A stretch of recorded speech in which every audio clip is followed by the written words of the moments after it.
And then cover this place, Father God. Diya sa atmosphere. Patulong nila sa atong gitindugan, gilingkuran, Father God. Covered by the fire of the Holy Ghost. Covered by the blood of Jesus Christ. Salamat, O Diyos, Amahan. Yung imo mga nilimbo ka mga anghel na adyun sa mong taliwalang. Imong ipadala karon dayon, Father God. In the mighty name of Jesus Christ. Ang imong ministering angels. Holy fire angels. In the mighty name of the Lord Jesus Christ. Salamat, O Diyos, Amahan, sa dugo mo walay kadyugan. O sa imong grasya o kaluoy, na nung di aming karon, na nung nagkinawa kami karon. Ang tanang dugo timaya, kanimo lamang, O Diyos. In Jesus' name. O ang tanang anak sa Diyos maging unog. Amen. So, salamat sa kayunan karon. So, dili gini aksidente nga ron sa pagkakaroon kita-kita lang sa. Amen ba? No? So, salamat po sa Ginoo nga nagpasalamat gyapon na sa Ginoo nga giulan. No, kay ang ulan blessing gikan sa Ginoo. Kay kung wala ko nag-ulan karon, parte yung alis nga og init kay sa tanan. So, salamat sa Ginoo sa inyong presensya, mga pastors. Salamat sa inyong presensya o ang asawa. Salamat sa inyong presensya o sa tanan nga ni akaron. Dagang salamat sa inyong presensya. O dagang salamat po sa presensya sa atong buhay na Dios. So, amen ba? So, akong iskutan karon is about sa kanang ang kaluwasan. So, kabalo ko ang itang tanan nakaduog na tamay po sa kaluwasan. Pero naiuman, na wala gipagid na sabti unsa giday ang gahom sa kaluwasan na gihimo ni Jesus dito sa cross sa Calvary. Wala karon ipasabot na sa Ginoo sa matag usa ka nato karon. Tuod kay ang Dios maigugmaon og maluluyon. Amen. Piso 1:13. Mao sab ang may tungod kaninyo sa pagkanuod ninyo sa matuod nga mensahe sa maayong balita na naghatag kaninyong kaluwasan, mituo kamo kang Kristo. So, asa kami tuo? Kang Kristo. So, adunay saan? Adunay giingon ani sumpay.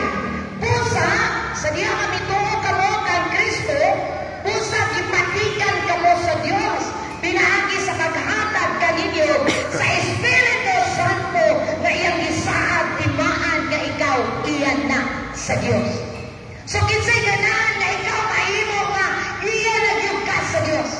Walay laing makaagaw nimo, walay laing moangkon nimo, kundi ang Dios. So, ang tanan diay nga mituo diha ni Kristo Jesus, adunay promise nga niabot sa imong kinabuhi. Ang saad nga niabot sa imong kinabuhi mao ang batik sa Espiritu Santo sa Dios. Amen ba? Amen. So, sa ato pa na samtang naata pa diri sa kalibutan, sa diya nagpabilin kita nga nagkonektado diya ni Jesus, samtang nagbatong pata ani kalibutan, nagsurisoroy, ilhanan na naan na daytay batik diya ni Jesus Christ. Batik sa Espiritu sa Dios nga tagalangit gyud ay ta. Mga anak gyud ay ta sa Dios. Amen. Iya ka sa Dios kay nganuman mituo ka diha ni Kristo. Kisay mituo ni Kristo diri? Amen. Tuod kay mituo ka ni Kristo, ang kamatuoran nga giingon sa kasulatan, gipatikan ka sa Dios sa iyang Espiritu, timaan nga ikaw iyan na sa Dios. Mao ang kamatuoran. Wala ko magiyawa mo inject sa mong mind nga dili ka anak sa Dios, nara ang kamatuoran. Sa diyang mituo ka, Ignacy Satanas, ang kamatuoran na ginong. Sa diyang ako mituo ni Kristo, adun ako'y batik na, adun ako'y batik diya sa Espiritu sa Dios, timaan na ako iya sa Dios. Amen ba? Okay. Muna ang kaluwasan, muna ang good news. Sa atong pa kung nakaipatik sa Espiritu sa Dios, walay naipatik sa Dios na maadtong impyerno. Amen. Walay lugar ang imong kinabuhi sa impyerno kay ngaman nakatikan nakagakiya ka sa Dios. Amen ba? Kisay nalipay na nganong niabot man ang batik sa imong kinabuhi tungod kay gibayran na dito sa cross sa Calvary. Para muabot ang paghari sa Dios sa imong kinabuhi. Unsaon ang paghari sa Dios sa imong kinabuhi? To sa iyang balaang espiritu nga musulod sa imong kinabuhi. Amen. Mana ang Diyos. Kaya nga naman ang tao na himulan sa Diyos tungod sa sala. Sa diyang nisupak si Adan o si Eva, maayo noon na ilang kahintang. Pero sa diyang nisupak sila, libiya ang Espiritu sa Diyos sa ilang kinabuhi. Munang gitawang na ang tao kung walay Kristo, patay espiritually. Pero sa diyang na kay Kristo, nabuhi ka Espiritu. Amen ba? So meaning, dili nakapatay. Buhi ka. Amen ba? Amen. So niingon na rin. Ang bersikulo nga atong gibasa nga nagsulti nga una kita makapatuon sa kaluwasan, kinahanglan atong turuan o dawaon si Kristo sa atong kinabuhi. O dili lang turuan o dawaton, kung dili tugutan nato siya nga mudumala muhari sa atong kinabuhi. Amen ba? Amen. Oh. So lingon diri. Ingon diri, adunay babag nga nagsiparar sa Dios ug sa tao. Ngano ang espiritu sa Dios dili makasulod sa body, dili makasulod sa kinabuhi sa usa ka tawo kay ano man naay babag. Ang sala. Ang sala o hinungdan ngano ang balang espiritu dili kasulod sa kinabuhi sa tao. Para makasulod ang balang espiritu sa kinabuhi sa tao, kung sa igingon ni Jesus. Sa diyan nagsangyaw siya. Ingon siya, inusuli ang inyong mga sala. Kaya doon na ang paghari sa Diyos. Ngayon, ningon siya, doon na ang paghari sa Diyos. Ningon siya, ito nga moment tungod kay naampas siya. Dili pa ikahatag ang Espiritu sa Diyos sa imong kinabuhi tungod kay naampas siya ito nga time. Pero sa diyang ibayaw na si Jesus, ilansang sa ko, inumoy. Niabot kanimo ang paghari sa Diyos sa diyang mutuo ka. Amen ba? Amen ba? Amen ba?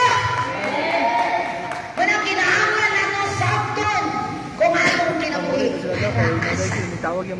Gibuhat ka sa Diyos para kaniya o alang kaniya. Gibuhat ka sa Diyos sama sa iyang dakway. Munang nangita siya pamaagi para ikaw makabalik sa iyang buhi nga presensya. Amen ba? Walang dili pwede nga magpadayon ka sa pagkinabuhing makasasala. Amen ba? Kinabuhian ang sala o kugtan ang maayo. Buhian ang sala o tawaton ang Diyos nga balaan. Kay dili kasulod ang Espiritu sa Diyos nga balaan sa ilang kinabuhi kung padayon kang magkinabuhi makasasala. O nangingon si Jesus, repent! Ginoo na kayo siya ha? Diyos na siya. Pero ningon siya, repent. Pakinulsol ka mo, kaya doon lang paghari sa Diyos. Karon, may nagsugod naman ang paghari sa Diyos. Si Jesus, gibayaw! Sa diyang gibayaw siya, o naglingkod sa tumpahin sa Diyos Amahan, niabot na ka nato ang paghari sa Diyos. Munang Espiritu sa Diyos, yung hari sa atong ginabuhi. Amen ba? Walang sekarang uman madeliverance. Ano man yung lugay naman yung naglusuhan, pero madeliverance pa. Kaya di ay, nakapaday kita utago nga secret ng mga darlings sa kinabuhi. Na yung mga struggle sa kinabuhi. 10 years na, 15 years. Pero nadeliverance pa. Tungod kay walang kabantay sa struggle sa iyang kinabuhi. O sa iyang yawak maningkamot siya madiraunta. Diraunta palayo sa Diyos. Na ang Diyos maningkamot na siya. Gibuhat na niya ang tanan! Para ikaw magkaluwas! Gibuhat niya ang tanan! Para sa imong magtukan niya, muabot kanino ang paghari sa Diyos. Kinsa man ang iyang espiritu muhari sa imong kinabuhi. Amen ba? Amen ba? So wala maaksala ay nagpapahimulan sa tao gikan sa Dios. Muna ang Dios nangitang pamaagi para ikaw ako maibalik. Kinsa iyang gigamit? Si Jesus, ang bugtong niyang anak dito sa cross. Nagpitay si Jesus 9 hours. 6 hours siya nga nag-agulo, nag-intercede, nag-ampo na ikaw ako pasayloon. Nag-ampo na ikaw ako imbitado dito sa langit. Nag-ampo na ikaw ako tawatong sa noon. Bukod si Jesus, ipaabot niya ang puso niyang 6 hours na maghilak siya. Naghilak, nag-agulo sa kasakit.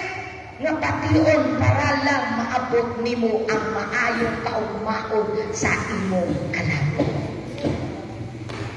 Amen ba? Gisakripisyo ni Jesus ang tanan, giagian niya ang tanan tungod sa iyang great love. Great love. Muna ikaw ang great love ni Jesus. Sige, pipikin papan, ikaw ang great love ni Jesus. Ikaw ang great love ni Jesus. Ikaw ang great love ni Jesus. Wala kayo hinigugma, imani nga na Jesus na higugma ni mo pa. Amen! Kung ibulagan mo galing ka, imani nga si Jesus dili ibulag ka nimo. Amen! Espiritu sa iyang pulo. Ang iyang pulo kamatuuran, buhi o gamhanan. Amen ba? So, ang hostisya sa Diyos na ginaanglan o sakripisyo alang sa sala.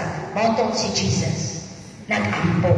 O pinaagi siyang bulan ang imong tunglo o akong tunglo, akong utang, akong mga sala, akong kalabasan, imong kalabasan, tanan na akong mga sala sa tibong kalibutan na lumpag na pinaagi sa bulan ni Jesus na ginulang dito sa Kalbaryo.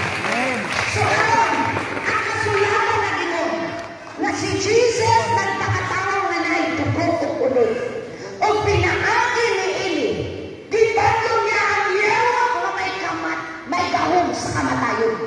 Kisa man yung yawa na may kahong sa kamatayon. Ang kamatayon na ginon diri, mao na ang impyerno. Si Satanas na siya kahong sa impyerno. Pero si Jesus ni Anhil, aron sa pagpildi ni Satanas. Sa pagpildi sa iyo, sa imo kinabuhi. Amen ba? Kung sa ingon ang Bible, nga ang kawatan ni Anhil, aron sa pagtawag, pagpatay o paglaglag. 100% diagid yung mission. Diagid yung mission, wag siya niyo ba? Huwag pala ka na tao, mauna na ang misyon sa kawatan. Kinsa man ang kawatan? Si Satanas. Kawatan kaniya kalipay. Kawatan kaniya sa imo ang future. Kawatan doon niya ang imong kinabuhi. Pero iyon ang Bible. Ang kasulatan o ang kamaturan iyon, ang sumpay iyon, si Jesus ni Anhil, aron sa maghatag o kinabuhi madagayon. John 3:17. Kisa yung memorize. John 3:17. Unsa ang mission na gipadala sa Dios kay Jesus? Ingon dito, John 3:17. Wala gipadala sa Dios ang iyang anak aron sa pagsilot, kundi iyang gipadala aron sa pagluwas niini. Muna si Jesus para makakaligtas sa Dios, makauli pa sa presensya sa Diyos, samtang naatabi sa kalibutan ng patol, sigurado ang atong kinabuhi, tagalangit diha ni Jesus. Amen ba? So ang kasulatan na gingon, tungod kay gipildi si Satanas, ang yawa, ingon sa Hebreo, gipildi ang yawa na may kahong sa kamatayon. So meaning, sa dihang gipildi ang yawa, pati impierno gipildi ni Jesus. Kung gipildi ni Jesus ang yawa, pati impierno, iyang gipildi. So meaning, imong kinabuhi, dili na taga-dito. Asa na ang imong So, meaning, gipildi ni Jesus ang yawa. O ang kamatayon, meaning, ang imong ngalan, tagalangit na ka. Amen. Amen ba? Muna ang kamatunan. Muna ayaw sugod na ilaman ka ni Satanas. Giunsa man na ni Jesus, magpildi si Satanas. Sa nang gisulsulan siya man, nakasalakaw, kay ayaw, nakabasayloon. At example lang, ingana ang sulso ni Satanas sa imo. Wa kay ayaw, wa kay pulos. Unsaon man mo pag-fight. Kung inganaon ka pag-istorya ni Satanas, di na mo kaya. Tanan nga gisulti ni Satanas, batok ni mo, naanidos pulong sa Dios na imo siyang masuklan. Giunsa man ni Jesus si Satanas. Sa diyang gitintal siya ni Satanas. Ningon si Jesus, ang kasulatan na inom! Ang kasulatan na inom! Wala, every time mo ingon ka, ang kamatuoran mo, kini ang kamatuoran, kiyatagan mo kinabuhi ni Jesus. Kung may ingon si Satanas, di na mo kaya. Pigil na lang ingon, hoy Satanas, ingon ang pulong sa Diyos. I can do all things through Christ Jesus who strengthened me. Muna ang kamatuoran. Amen. Anak sa Diyos, move. Mulakaw ang mga anak sa Diyos. Dawata ang pulong sa Diyos kay mauna ang kamatuoran. Amen ba? Ang yawa walay kahong sa imong kinabuhi. Amen ba? Wala na siya. Momento ninyo si Jesus, humana, natapos na. Defeated na si Satanas! O sa inyo ni Jesus, tuol ka mo sa Diyos o ang Diyos tutuol ka niyo. Suklihan niya o budakan sila. Nga karoon kayo kayo sa konsokol. Sila ka defense, defense, defense, defense. Kasi may tanong niyo mo, kapuya, nakasigig defense. Kapoy na magsigig defense. Oy, defense. Ang yawa, undutan, upamindig. Hiwa kay sword. Iluslak ni Satanas. Ang pulong sa Diyos mo na ang sword ay iluslak ni Musitan. Inyo wala ka na. So pagdagan ni Satanas, wabot na dahil ang panahon, kasi ikaw defense, mubigay na lang ka. Sige na lang, oy, kapoy lang mo niyo. Wala kaya, bigay! Sige, next time ha. Amen ba? Mga batanon! Ang iyong kinabuhi ay hatag sa Diyos. Kay nindot kayo ang plano sa Diyos sa inyong kinabuhi. Gusto kaayo siya na mag-dominar sa inyong kinabuhi.